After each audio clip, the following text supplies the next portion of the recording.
Yeah, we're literally giddy. We're kicking our feet. You can't see, but we're kicking our feet. Oh.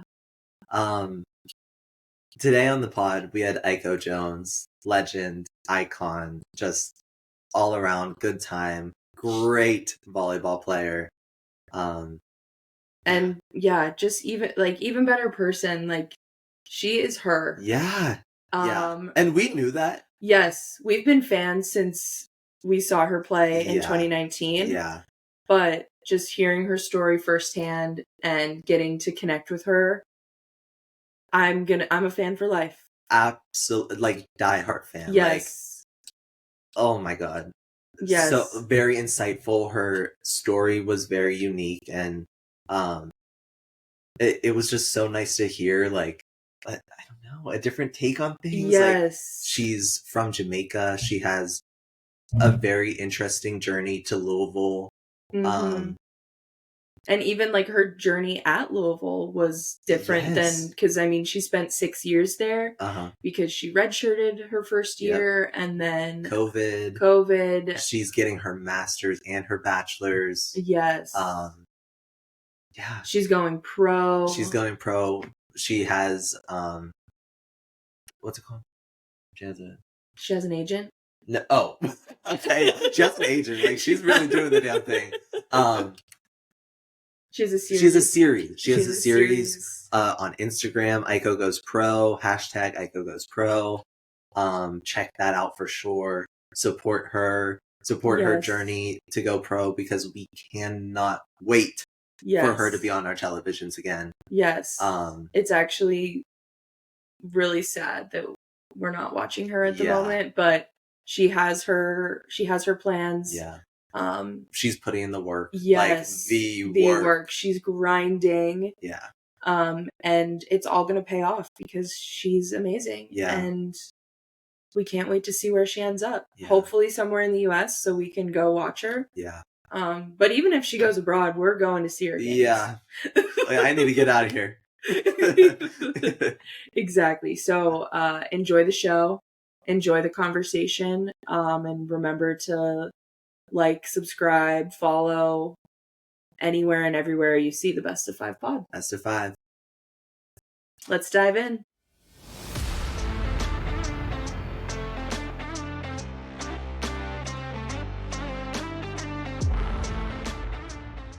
How are you all? Great. We're super excited to be talking with you. So excited. Yeah. I'm excited to be talking with you guys. I'm repping some black Adidas for Louisville. Love. Nose fitting. Love. But yeah, we're super excited to be talking with you. You're like one of our absolute favorites. Yeah. So this is awesome. Thank you guys. I appreciate it.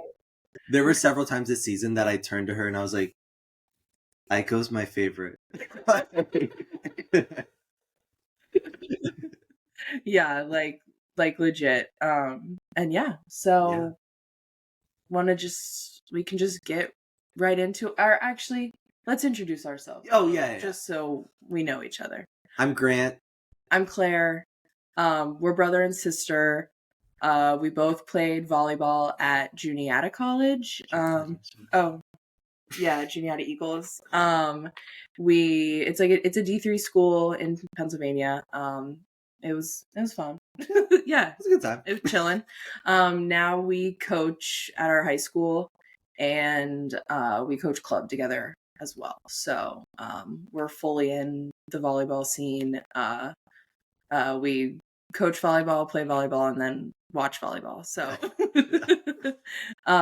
but we created this podcast because we want to get to know athletes and their stories, because I think it's really important, especially with the growth of the game, to know that there's people behind these great athletes that we see on the court.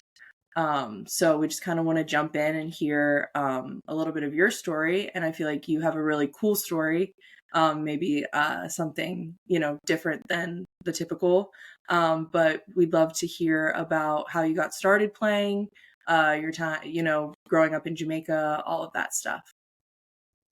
Yeah, cool. So very happy to be here. Thank you guys so much for reaching out. I think what you guys are doing is awesome. So my name is Aiko, spelled Aiko, rhymes with Geico. And I normally say it's easy to remember because I'm number 15, and 15 minutes can save you 15% or more on car insurance. Oh, okay. yes. The other day, I told someone it was Aiko, like Geico, and they were like, "Oh, without the G, because you're the G," and I was like, "Oh my god!" Yeah. Yes, When's the that's brand deal? When's the brand deal happening? Look, I've not been able up until this point to have deals and stuff while I'm in the US, but I can now, and so I might be Oh, reaching. nice. Yes, for Yes. sure, for sure. Yeah. My name's Aiko, like you said, born and raised in Jamaica. I am currently 24. And I just finished my 6th season with the University of Louisville Cardinals, 5th season playing. I'm a dog. Well, I was a dog mom. My dog passed away last year. Cat mom. Have the best wife in the world.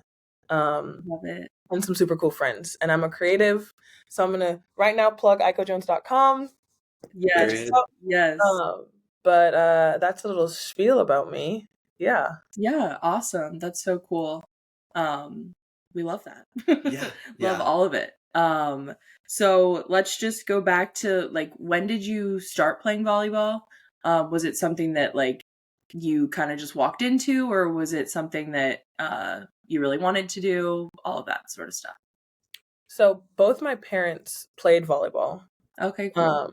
They played in high school, college, and then both have represented Jamaica in some way. My dad has been a coach for a national team. My mom has played on national teams. Wow. And my mom, I played club with my mom, which I'll touch on a little. Oh, cool. But so my parents both played. So every Friday night, my dad would have his friends over and they'd play volleyball on our front lawn. And that's just, that was my introduction to the game, which is kind of being around that and holding a volleyball and throwing it and whatever. And then as I got older, my parents started hosting volleyball tournaments. And so my siblings and I, we worked on, we would do the score sheet, we would flip score, we would do lines, we would literally do everything. So not only was I introduced to playing the sport, but I was introduced to officiating and like running tournaments and stuff super, super early. And so as the more I was around volleyball, the more I was like, I really like this. And then I got to high school and I decided to play. And I just continued to fall in love with this. And then I made my first team in the 7th grade, which is when high school starts in Jamaica. Oh, okay, cool. And ever since then, I was like, okay, I want to see how far this sport can take me. And so here we are, about to graduate with a master's degree. I have not paid for college a day in my life because of this sport, and I'm trying to go pro. And so that's kind of like the gist of my story. One thing I will say is just how much volleyball is intertwined in my life. My dad coached. He went to a high school called Knox College, but it's a high school. He ended up playing there and then coaching there. And one of the guys that he coached ended up being my high school coach. Okay, so it really did come full circle. And we joked, my high school coach and I joked that I would end up coaching his kids. But yeah, for sure. Yeah, so it was really crazy. But everyone I know knows volleyball in some way, and it's in my family. And both my parents, when I told them I wanted to play, they spent every day of their lives saying, we are not going to force you to play this sport. Please do not feel like you have to play this sport. And I looked at them and I was like, trust me, I know. I want to play this sport. And I think by now they might believe me. But yeah, I also did track. I threw discus, javelin, and shot put. I was a dancer. I played a sport called netball, which is very similar to basketball, but there's no dribbling and there's no backboard. It's very technical, more of a European, Australian sport. And at the end of high school, it was track or volleyball. I was pretty good at both. And track is huge in Jamaica. Volleyball is not. And everyone was like, you have to do track, you have to do track, you have to do track. And so I disappointed a lot of people picking volleyball, but it was the I've ever made. And if I had to go back and do it again, I would do it again. Yeah, that's awesome. Yeah. And as we've learned being in like the volleyball scene, like volleyball's a very small world, you know, like everyone who does it or plays it or coaches it, like knows everybody. So yeah, it's funny to see that that's what it's like all over the world. Yeah. Not just in the US. Crazy though, because it's so similar in the community sense. And people message me every day like, oh, I played volleyball with your mom in Jamaica and now I'm coming to your Clemson game, or like something random. Oh yeah. But in Jamaica, not only is volleyball not such a big sport, we play outside. And a lot of people, like when I tell them that I grew up playing on asphalt, they're like, what?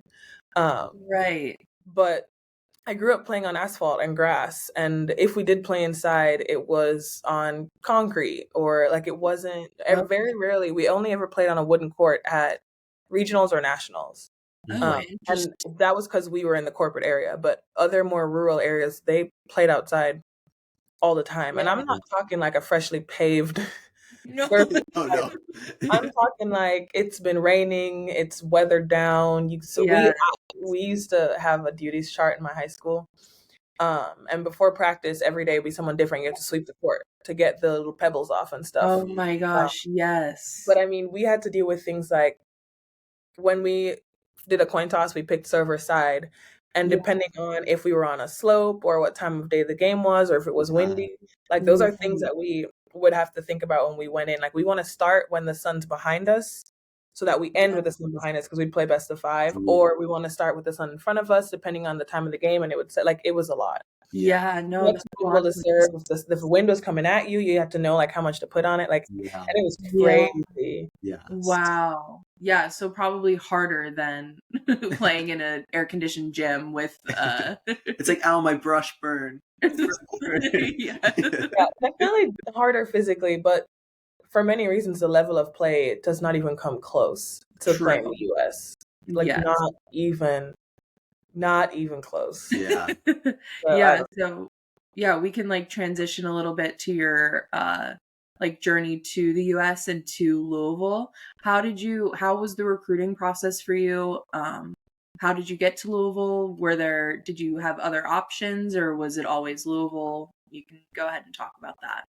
Yeah. Louisville was actually the last school to be added to my list. Oh, okay. And I didn't have many schools, but so I mentioned how my dad played volleyball. He also ran track. He represented Jamaica doing track, and he went to the University of Nebraska. Oh, okay, cool. So when I told my parents I really want to see if volleyball can take me through college and further, my dad was like, well, we have to start looking at U.S. volleyball camps because coaches only come to Jamaica to recruit track, occasionally for soccer, which we call football. But nobody knows that there's volleyball players in the Caribbean unless you play in the Olympics or the World Championships or you know someone who knows someone. And so fortunately, my dad ran track at Nebraska and knew some people in the athletic department there and got some information on some camps, and he knew the area, so he was comfortable. And so my dad and I went to a Nebraska camp in 2016. Okay. And so we went to a Nebraska camp in 2016, and I remember being just so overwhelmed. I was so intimidated. I'm sure. Because at that point I was 17 and I was playing with kids who were like 12 who were just crushing it. And that was hard for me coming out of Jamaica as arguably one of the best volleyball players in the country to come here and be like, I can't do half the things these kids are doing. Yeah. And so it was very emotional for me, but also super exciting. Aiden Bartlett, who I graduated with, was also at that camp, and that's where I met her. And at that time, Danny was the assistant coach at Nebraska, so that's where I met her. Right. Okay. So everything is just full circle once again. Yeah. So that was my first camp. I talked to Coach Cook, and he was like, "Well, you have a lot of potential." And I think leading up to the camp, we might have sent him a video or two of me, maybe. Right. But he was like, "You have potential. We want to stay in contact." So essentially, I was being recruited to go to Nebraska. Okay. Which at that time, I think they had just won a national championship, or they were about to. Like they were like top of the top. They're still really good. But so for me, that was like, holy can I? Yes. Holy shit! I watch on TV or I look up their YouTube videos and I'm talking to them. So that was crazy. Right. Yeah. That was 2017. 2018. Between then and 2018, Danny left and got the job at Louisville. Okay. She reached out to me because she is my point person at Nebraska. She reached out to me. She was just like, "Hey, I'm at a different school. It's in Kentucky.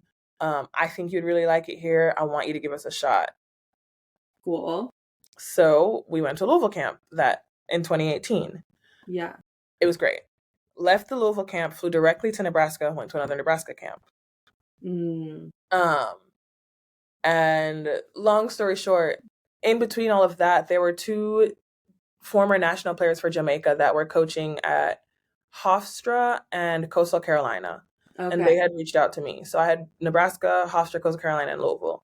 And I was talking to all of them. And at the end of the day, I wanted to go somewhere where I thought I would play, and I just didn't see myself playing at Nebraska at all, ever. Yeah.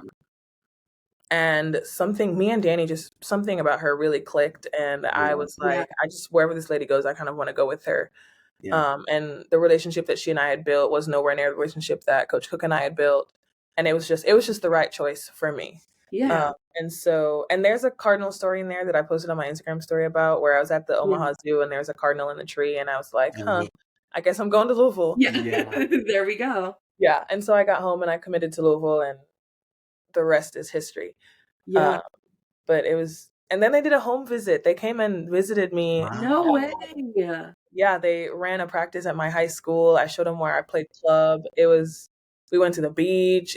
My mom took them all over. It was just amazing. They really, really, really put in some work to get me to trust them, I think. Or maybe they just put in the work to recruit me, but we built this relationship that I think it's still here now, and I'm really grateful for that. Right. That's awesome. Yeah, that's so cool to hear of, such support and, all of that. Yeah, and I'm sure it's like such a young person getting that kind of they clearly want you. They really want you to play for them. That must be like a really great feeling, especially for a young person. Yeah, and I've seen that.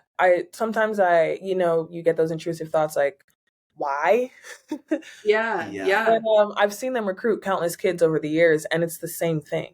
Yeah. And so why? Because that's what's important to them, and they care about the people that they're recruiting, not just the players. And I tell Danny all the time that I will follow her wherever she goes. People ask me why I chose Louisville, and it's like I met Danny, and she was the only person I felt like I could trust with my life in a foreign country. Like it was, yeah, that's so awesome. Yeah, wow. So Louisville was it. Felt like home, and I mean, you've made it a home. That's really awesome. So whenever you got to Louisville, you redshirted your first year. That's right. Yeah. So how was that experience? Was it like a big culture shock and trying to like get up to the pace of play, that sort of stuff? Yeah. Wow. Culture shock, yes. I think the camps really kind of primed me for that, because I already had an idea of the size of the gap that was between me and the people that were of my age or at my level. Yeah. And so Danny was very open with me throughout the whole process. Like, when you get here, we're going to have to put in a lot of technical work. You're athletic. You have so much potential. We're going to have to put in a lot of technical work because we believe you can be really good. And she was very open with that from the moment before I committed, which I really appreciated. And she held up her end of the bargain. I mean, we talked about redshirting. And throughout the whole season, it was like, okay, we're planning to redshirt you, but there may be a point where we need you. Yeah. Right. And so, I mean, there were games where she'd be like, warm up, and I would warm up. Oh, nice. Because I was fortunate enough that I got to travel with the team, even though I was redshirting. Right. And so I was always there. And there were games where we really should be winning. And we might be in a situation where maybe somebody might have tweaked an injury or something. And she'd be like, Aiko, just warm up, be ready. And so I'd grab the band and I'd. Right. Yeah. And in the beginning of the season, I would be excited. I'd be like, please, please, please put me in. Yeah. Right. To the end of the season, I was like, God, I'm warming up. Please don't put me in. Please don't put me in. But it was rough. And I'd be lying if I said I did not think about transferring. Oh, okay. Not because the situation was bad, but because I really wanted to play. Yeah. And I thought to myself, well, this is a good team. I could go somewhere where I could be playing. Like, I could be somewhere playing right now. Right.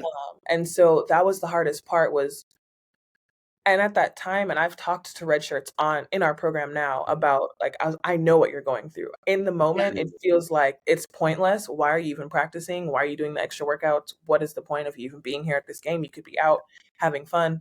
Right. But it is so much more worth it when your time comes. And so I tell people, like, it's never an if, but when. And when it happens, don't give them every reason to realize that you earned it. And so for me, it was like, I could see the progress through the red shirt, and I'd be like, I'm good. Like, put me in, I'm ready to go. Right.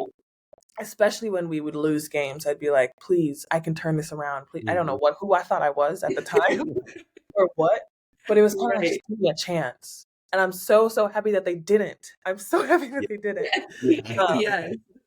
Yeah. So it was not easy, but it was so worth it. I talk a lot. Yeah. I'm so sorry. No, that's what we're here for. Like, exactly. Yeah, it was so worth it to be able to just travel.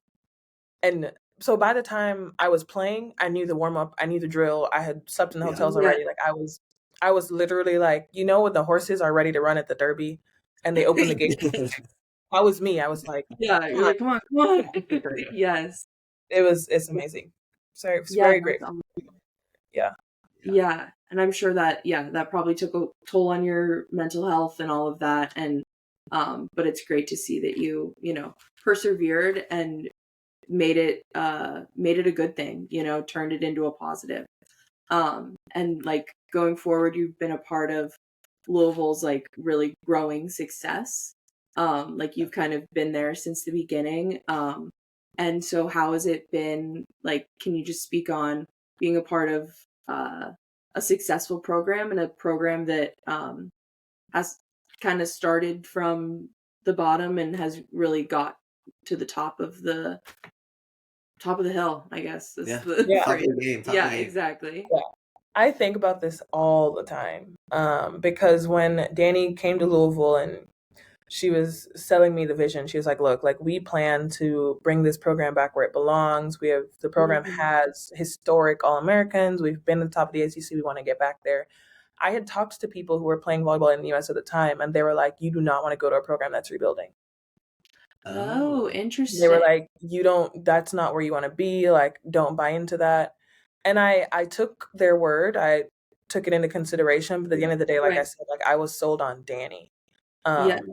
And so I bought into her vision, and everyone that she recruited bought into that vision. And the people that didn't or fell off the wagon, they left, and that's okay. Right. I mean, when you're trying to create something, you need the people to buy in, and they really put in their recruiting efforts to build the program that we have with the culture that we have, and then to maintain it. They've put a lot of work into that. And so I bought into Danny's vision of success for the program. And then I was like, I'm just going to come in and work as hard as I can. And everyone that came in had that same mentality. Yeah. I was just going to say, like, you get as much as you give. And that goes for you and your coaches that went through the recruiting process. Like, the more they're willing to put in the effort to recruit and get girls to come into their gym, the more benefits they're going to see. And the more work you put in, the more success that the entire program will see. Yeah, 100%. And yeah, we just put our heads down and we worked. And I remember the first year was like a lot of people that were here before the new coaching staff ended up transferring. And then we brought in a good amount of people, and we just all put our heads down and we're like, okay, we're going to work. I remember the summer of 2019, so after my redshirt year, we just like worked. Like we were like, our whole thing was Drake's song Big Rings, Big Things.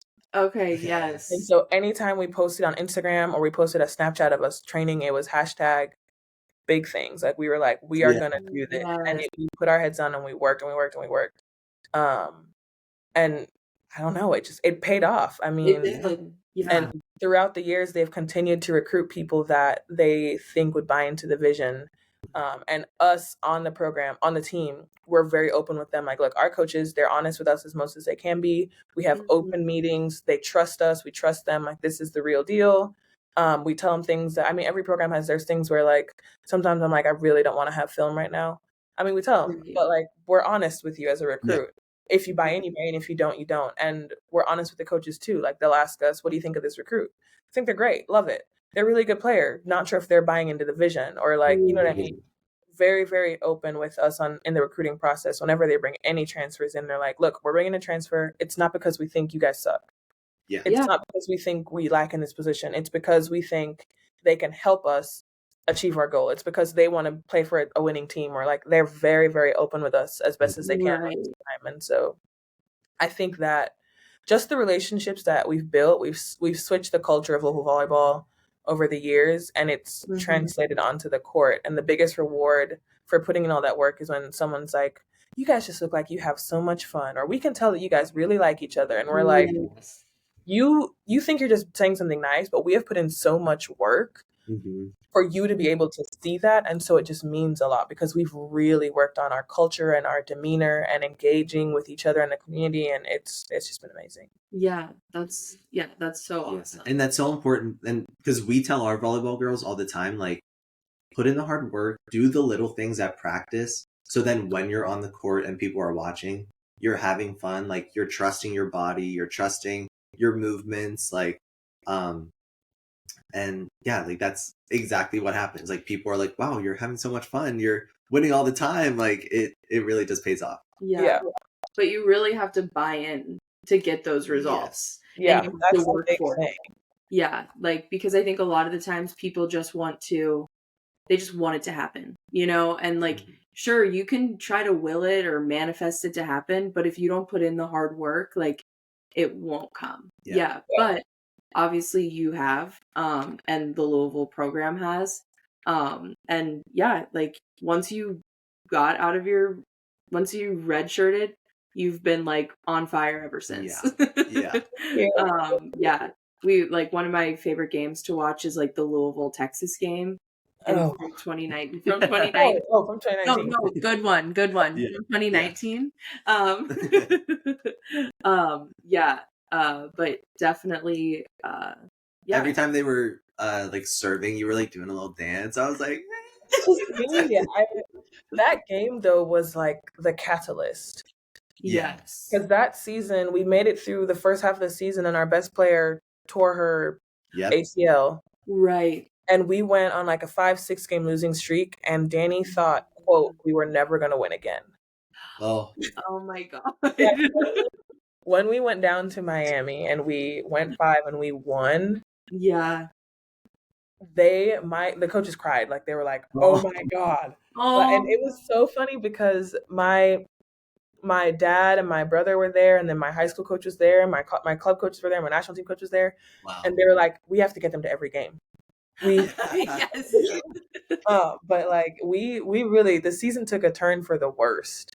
Right. And there was a tweet that said WKU gets to take on a weak Louisville limping into the tournament. And we were like, oh my God. We took that on. We were like, okay, we'll limp into the tournament. Yeah. That's fine. At that time, we had been WKU's only loss on the season. Wow. We beat Samford, beat WKU in front of a record-breaking crowd for them. Wow. Went to Texas, beat Texas, and we were like, listen. Yeah. This is my favorite line. We limped in the tournament and left with a pimp walk.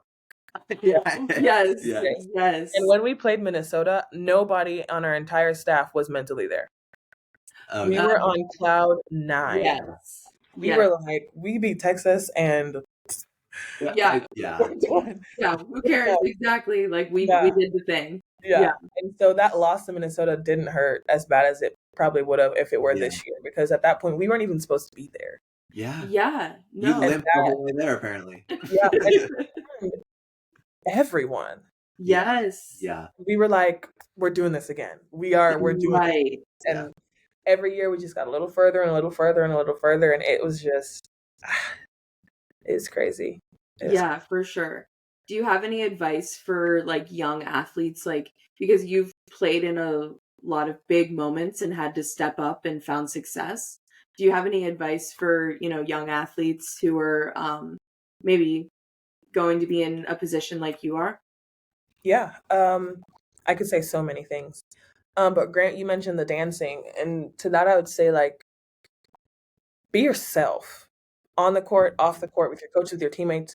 Be yourself as long as you feel safe to do so. Of course. But why do I dance on the court? My dad used to tell me to stop dancing because he thought I was disrespecting the game. And he's a big stickler for rules and stuff. Love that guy. I dance to remind myself to stay loose, to remind myself to have fun. It brings me joy. If I hear a beat or a rhythm, like I naturally start moving, and it's no different on the court. And so as my career progressed, if I was dancing, it meant we were losing and I was trying to like really stay loose. But in the early days, it was just my way of reminding myself, like, you're here, you like this, you're having fun, this is a game, stay loose. Next point. I mean, and that's the biggest thing I would say is like, be yourself. And if that means I was gonna say if you have to bite the net before every play, then do it. But that's a little like, but like if there's something that you need to do to play your best and it doesn't negatively affect your team or anyone around you or hurt anyone, do it. And find a way to let yourself feel as free as possible, because the tighter you play, the worse you play. And people feed off of that. Volleyball is the only 100% team sport. You literally cannot play the ball twice. No. In soccer, you can dribble it all the way down the pitch and shoot. In basketball, you don't even have to pass. No. In volleyball, you can only touch the ball once, and you cannot control where it goes most of the time. And so you need the people around you. So they need to know who you are. They need to be able to connect with you. So that's why you need to be yourself. And then you need to be yourself so that they know, like, oh, this ticks her off, or she's upset. I know the kind of person she is. Right. I know how to handle that. It's off the court, on the court. You need to be yourself. And that is just the most important thing. People talk to me about dancing on the court all the time. And I'm like, I tell them, if it's not fun, don't do it. Yeah. Yes. Yeah. And that's just the biggest thing. If you don't like it, you're doing it wrong. And so just be yourself as best as possible, because it makes the game so much easier. Yeah.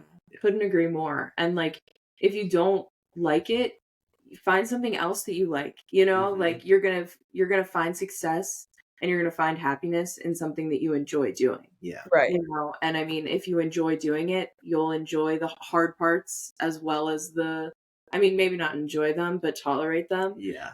Push through. Yes. Yeah. Yeah, for sure.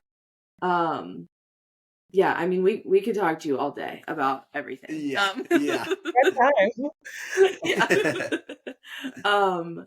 Grant. Yeah. This is just kind of random, but I find myself dancing on the court fairly often, especially now that I'm not like playing volleyball. If I'm playing like a co-ed adult league, whatever, I just start like shaking a little ass, like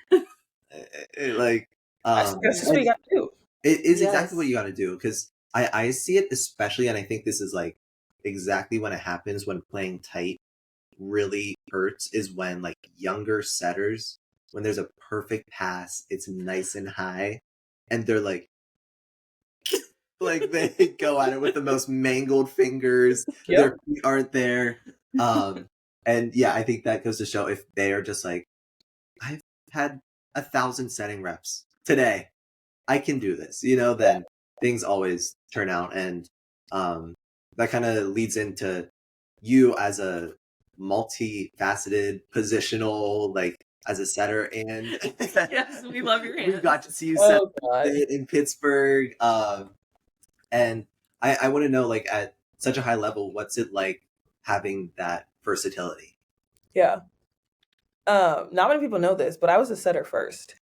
Wow. When I first played in the 7th grade, I was a setter. Yeah. And then I was a right side, and then I was an outside, and I actually finished my high school career in outside. Okay. But I was a setter first. My dad was a setter. My older brother was a setter. My younger sister was a setter. And my younger brother was a setter. My mom was a middle. Oh, interesting. But lone wolf. Yeah.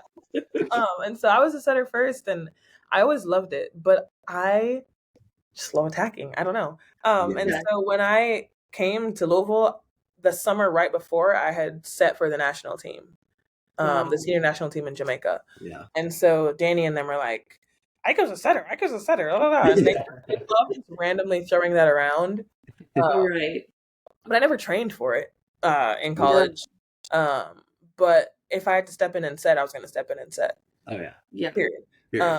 So I was a setter first. And then throughout my whole career, we never did anything. I was an opposite. So I naturally would get to set occasionally. Yeah. Right. But in the last 2 years of my career, I don't know, they just were like, we're going to have some fun. And last spring, maybe, so spring 2023, we were playing at Kentucky. And they were like, Aiko, you're going to set. And I was like, what? I have no tempo. I don't even, I suck at back sets. What are you talking about? Right. And they were like, we're just going to do it. We're going to have some fun. And we did it. And I set the middle, bounce kill. It was amazing. Wow. That's so fun. Awesome. And they were like, yeah, we're going to do this more. Yeah. And it was just, in the spring, it was like, well, this doesn't really matter. We're having fun. We're winning, whatever. Yeah. In the fall, we started doing it in practice where they were trying to get creative with our dub subs, with Reese trying to get a big block and maybe waiting until it was a perfect rotation where the setter was whatever. And so we tried it in practice. They're like, okay, we're going to do this dub sub thing and Aiko, you'll set. And I was like, okay. And I told everyone, I said, your sets are going to be high. Just wait a second longer. Yes. I told the middles, I said, do not run behind. Stay in front.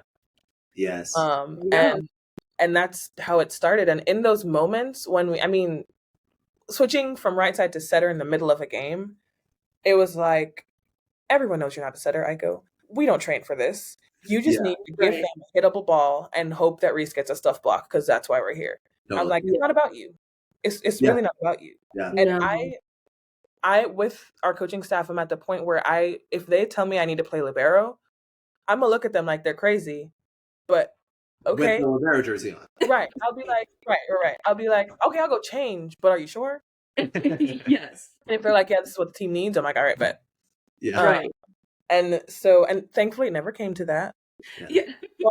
But they knew me and I knew them, and I knew that whatever they asked me to do was for the best interest of the team. And so all I could do in that moment was put up a hittable ball.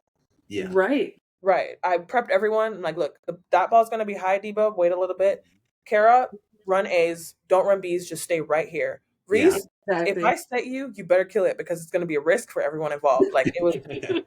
And then I knew too, like if I had to play defense, dig the ball high so Elena can set it. Yes. And in that moment, those are the only things I thought about. Dig the ball high, set a hittable ball. I didn't care. Sometimes I didn't care if I got a dig because like in this situation, I'm focused on setting. And so, but had it been my freshman year, I'd freak out. But I've been able over the years to kind of be like, okay, I can't control most of this game. What can I control in this play? So for serving, I need a good toss. It's not like, I need to make my serve. I'm going to toss the ball high enough so I can get a good contact. And I'm focused on that as opposed to making or missing. And it makes it easier to execute. But I mean, there's so many moments where they're like, Aiko, you're playing left this game. I haven't trained on the left side in months. What are you talking about? Right. But in that moment, it's like, okay, figure out the timing. If it's not there, donut, tip, roll, whatever. Make sure you get a first step on your block. It's like one thing for each skill to make sure that I at least better the ball. Because yes, I'm uncomfortable, but so is everybody else. They look at me on the left side like, what the heck? So what am I right? Yeah. I don't know. Did I answer your question? Yeah, no, for sure. Yeah. All your versatility. Yeah, I love it. And and like and it's like so amazing that like if your coaches trust you to do this, like just trust yourself and like focus on one thing for each skill and get the job done because like because whenever I feel like mistakes are made is whenever people try to do too much or like just like overplay, whereas like if you just trust your body and trust your training, good things will come. And like trust your coaches. I mean, like focusing on no, you're good. Go. Just like focus on not making mistakes instead of doing your job. If you're like, I can't miss my serve, you're gonna miss your serve. Like you're already envisioning it. Yeah. Like if you're envisioning missing your serve or you think you're gonna miss your serve, it's gonna happen. But if you're like, I'm gonna have a crazy float serve, it's gonna drop right in front of them, like that most times that will kind of happen. Like what was I gonna say? I remember the first time that they told me I was gonna play 6 rotations. And I was just like, you sure? All right. I'm safe. Where's my sub? Oh, no sub. Okay. And at that point, I mean, Todd, our outsides coach, would always tell me, he's like, you're on the court to get kills. You don't need to worry about anything else. Yeah. You're on the court to get kills. And so that's what I would tell myself. I mean, those first couple of games or years, seasons where I was playing 6 rotations, it would be great if I got a dig. Mm-hmm. But that's not why I'm on the court. If we really need a defense, they would take me out. And that's okay. And so in those moments, I was focused on getting kills. And that was it. Because I knew my role. The only reason they're leaving me back row is because we need another option for hitting. Yeah. Right. And so that's just what it is. If they're making me set, there's a reason. They trust that I can do what they need me to do. And so it's a lot of it for me is trusting my coaches. But I also understand that I've been lucky enough to have really good coaches. And I've talked to some kids who they maybe weren't doing so well on defense and their coach made them take their knee pads off for the rest of the day at their tournament. Oh. And so it's like, I can say all these things, but I can trust my coaches. Yeah. And so I understand that there are some people that are in stickier situations where their coach is probably like, you need to jump and hit that. And you're like, well, I just rolled my ankle. And so there's always another side to the story, another way things can play out. But like we said, like if you're not having fun, don't do it.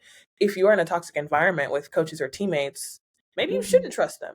Yeah. Yeah. You know what I mean? You need to trust yourself and listen to your body. And hopefully we all get to situations where we can be trusting and trust that people have our best interests at heart. But I recognize that's not always the case as well. Yeah. Yeah, definitely. Yeah. That's a good insight as well. Because not everybody has the support that you have been so lucky to have. Right.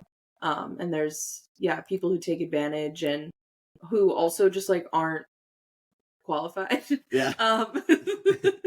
So exactly.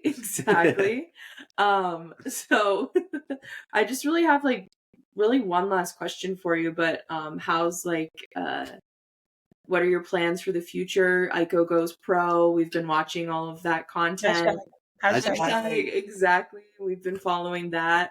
So how's your training going, and what are your goals going forward? Great question.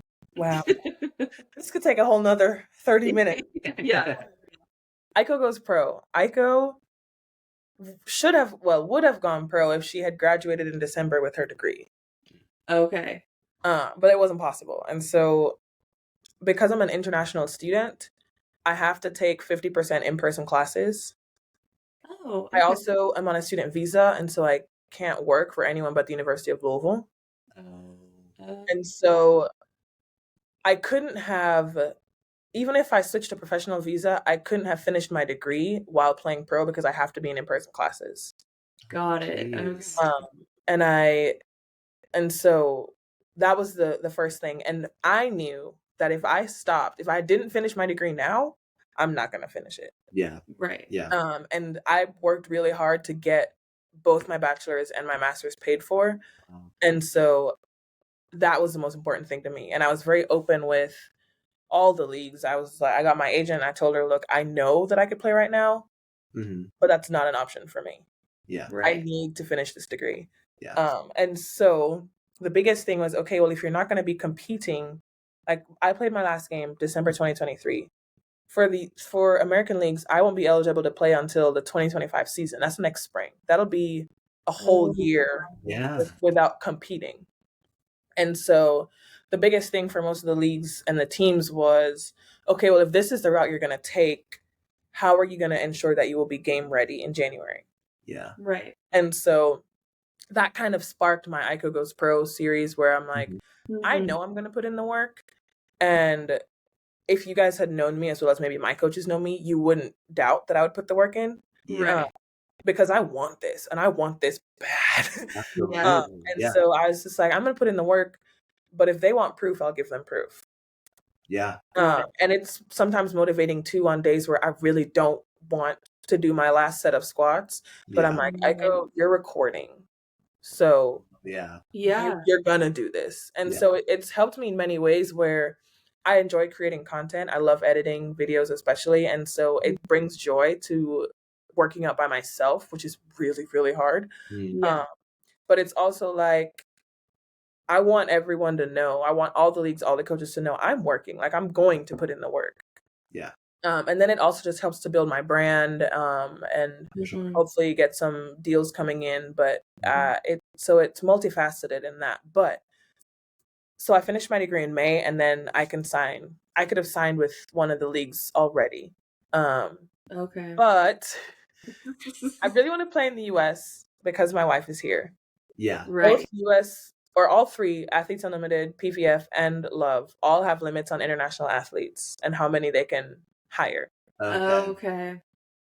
As an athlete fresh out of college, yeah, I am lower on the international rankings than, say, a Nutsara Tom or a Bethania de la Cruz. Yep. Right. And so everyone was very open with me, like, well, we would love to have you, but you're international, and this is where we stand with our limited spots. We're going to go for people that are experienced. Yeah. And so, like, thankfully, I'm married, and I have applied for my green card.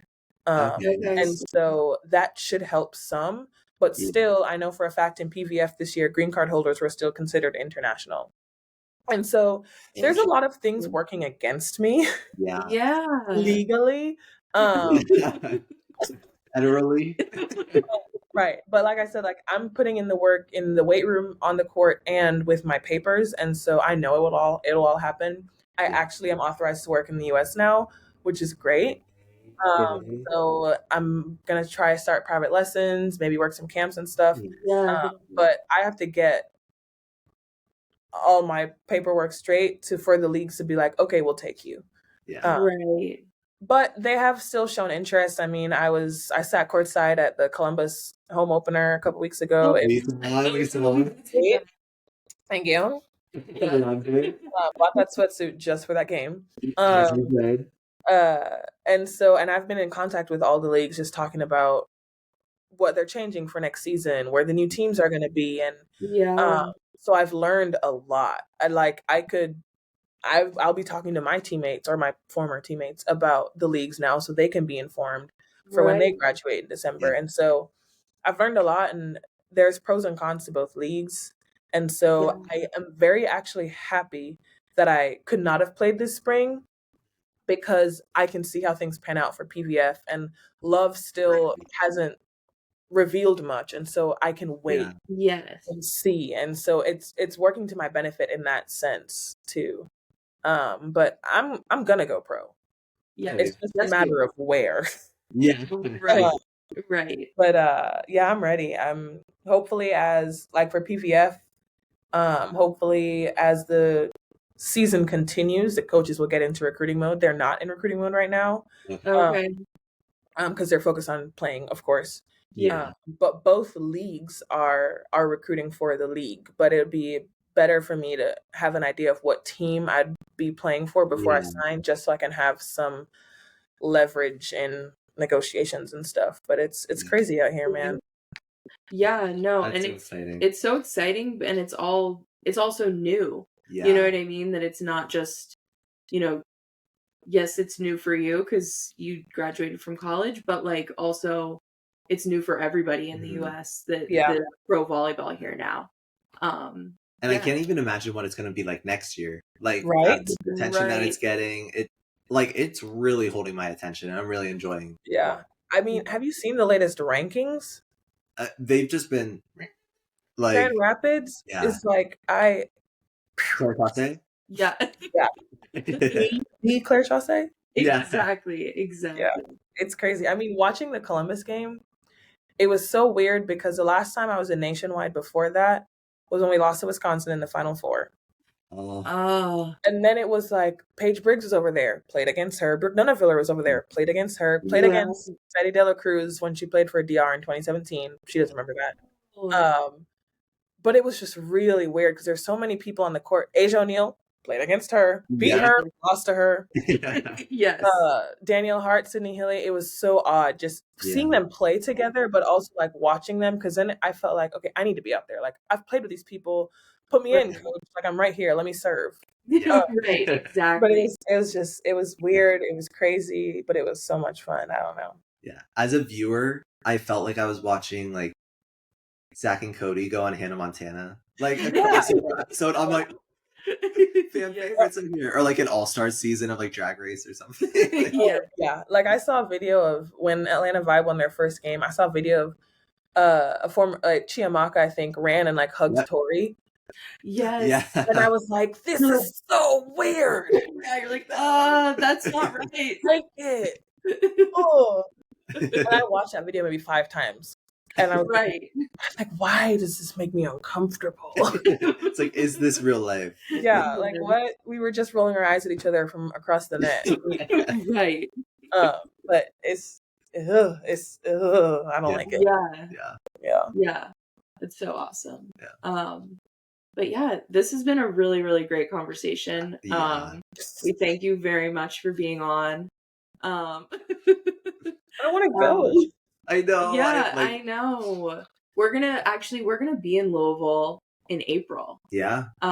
Because we have a club tournament there. So a little update pod. Yeah, maybe in person? Yes. Yeah, a little meet and greet. Meet and greet. Content, some reels. Yeah. Yes, we would be obsessed with that. Yeah.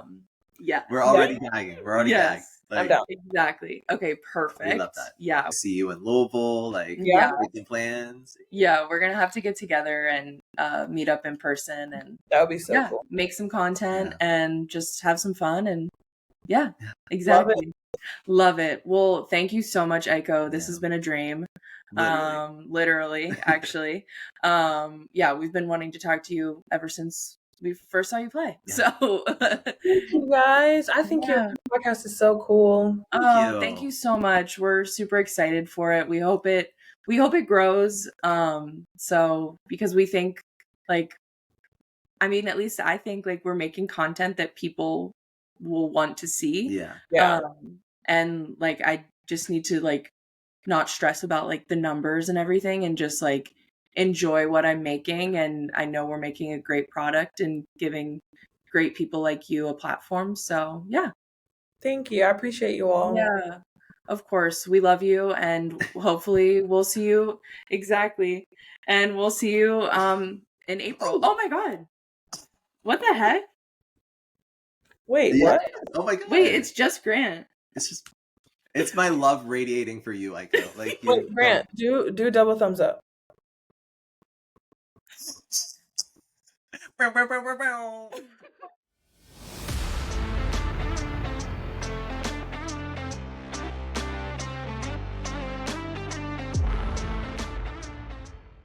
Well, as you saw or heard, she's her.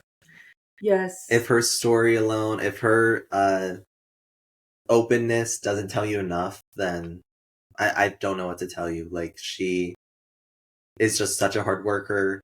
Mm-hmm. She's inspiring. For me, who's a very comparable age to her, like, I literally look up to her. Yes. Yeah, she's amazing. We hope you enjoyed the conversation as much as I did. Yeah. Or we did. We did. I hope you're as giddy as we were. And just please show your support to Aiko. Follow her on Instagram, on her website, aikojones.com. Yep. She's a creative. She is an amazing athlete. She's an amazing person. Yeah. So give her all the support. And tune in next week for another interview. Yeah. And as always, remember to like, subscribe, and follow the Best of 5 Pod. Bye, y'all. Bye. Thanks.